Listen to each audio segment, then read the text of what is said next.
భక్తుల మొరలాలించి బ్రోచుటకు గజముఖ గణపతి వైనావు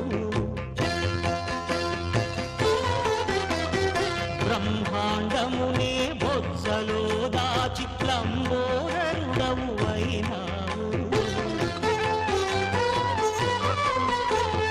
లాభము శుభము కీర్తిని పూర్వక లక్ష్మీ గణపతి వైనావు వేద పురాణములఖిల శాస్త్రములు కళలు చాటును నీ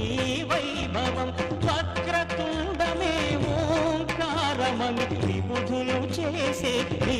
కీర్తనం జయ జయ శుభకర వినాయక శ్రీకాణిపాకవర సిద్ధి వినాయక జయ జయ శుభకర వినాయక శ్రీకాణిపాకవర సిద్ధి వినాయక